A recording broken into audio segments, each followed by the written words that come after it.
Ya halo Sobat Nubar semuanya, kembali di channel YouTube Nubar Pro bersama saya Anenha dan Kang DJ tentunya dalam acara Menulis Bareng DJ, Menulis Mudah Update Status.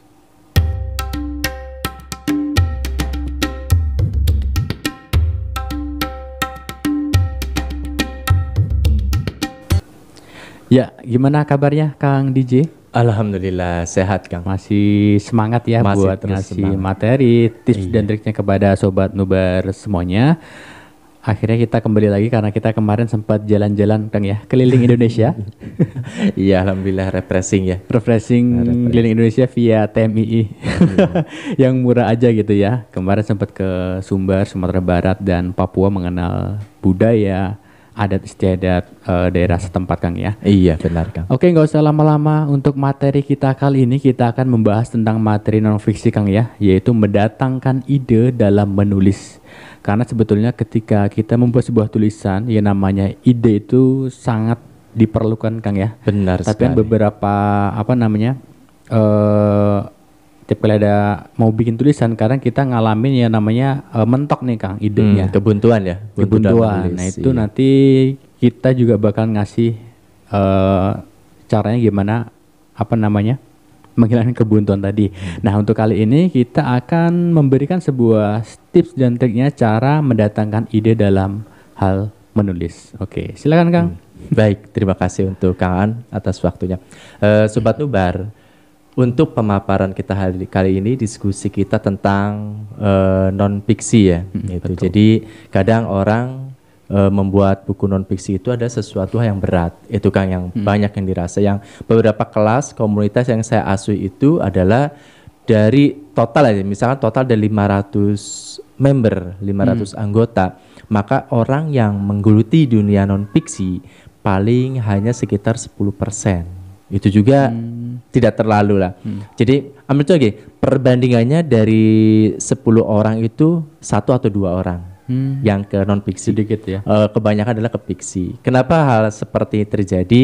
Karena mereka sudah kena ini ya di dalam cara berpikir mereka bahwa orang yang menulis non fiksi adalah orang-orang eksak. Artinya orang-orang yang dia itu pemikir. Nah ini padahal yang membuat non fiksi pemikir ini bukan pada non fiksi tapi penulis fiksi karena dia memang penghayal, berimajinasinya kuat, sehingga orang penulis fiksi itu dituntut bagaimana cara dia mengenal, pertama mengenal tokoh per karakter, yang kedua mengenal setting.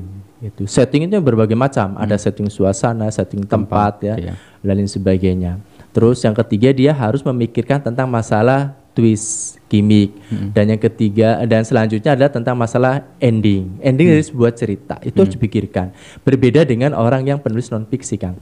Kalau penulis non fiksi Sobat Nubar itu simple. Kenapa simple? Saya katakan karena penulis non fiksi itu dia tidak akan menerka-nerka dalam ininya, dalam otak kita, dalam berimajinasi kita bahwa kita akan menulis tentang masalah apa nih? Oh, saya menulis tentang persahabatan misalkan.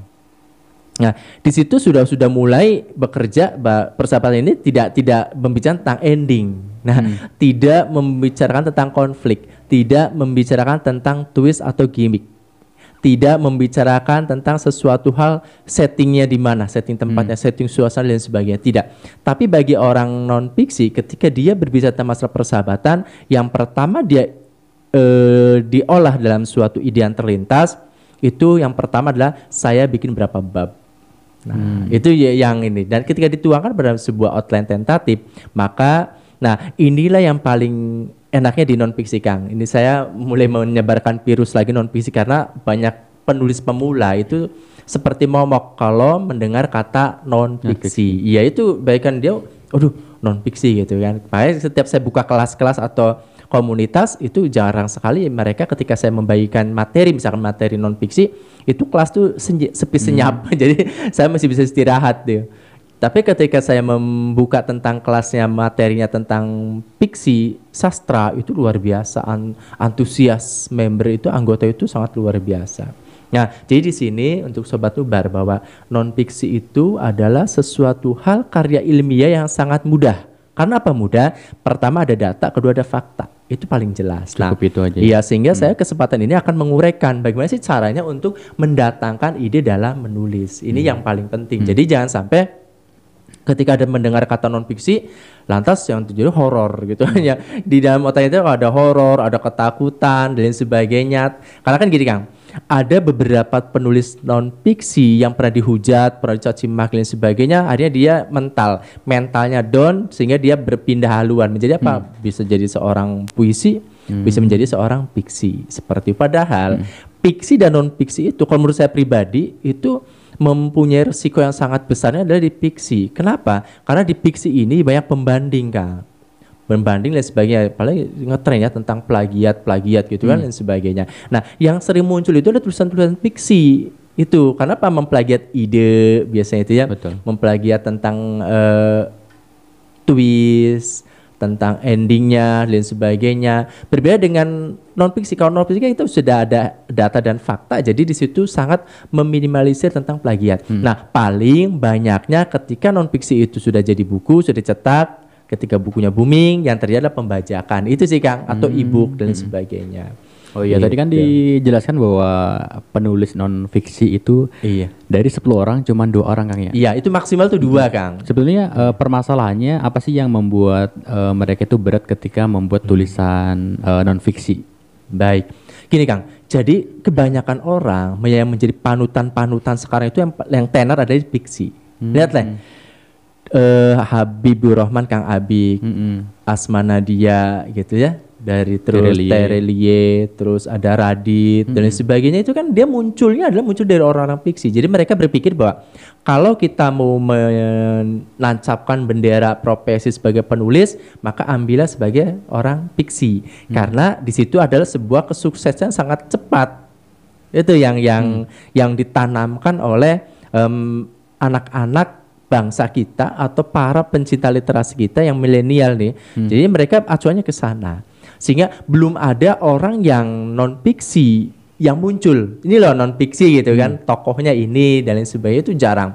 J.K. Rowling itu kan mungkin udah berapa juta kali ditayangkan di Indonesia. Ya, namanya itu disebut lagi gitu. Itu sebagai orang penulis fiksi yang sukses. Gitu. Atau Asma Nadia, Terelie, Habibur Rahman, Radit dan sebagainya ya. Dewi D dan sebagainya lah. Ini masih banyak. Tapi ketika ada nggak sih seorang penulis non fiksi yang muncul? Nah, mungkin kangen lihat ya.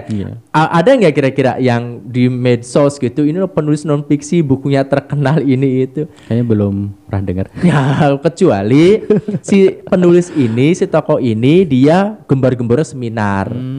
Pak Ipo Santoso. Iya, terus ada yang ISQ itu Pak Ari Ginanjar. Iya, terus banyak lah ya. Nah, ini mereka karena di banded Kang, di bandednya itu dengan cara seminar, dengan cara training dan sebagainya. Kalau mereka pure murni hanya menulis non fiksi, saya yakin nggak akan dikenal mereka. Nah, inilah tapi ketika mereka dikenal bukan sebagai karyanya sebagai penulis non fiksi, tapi sebagai mentor ya. Pembicara, public speaking. Nah, ini Kang yang kebaliknya di kita di Indonesia.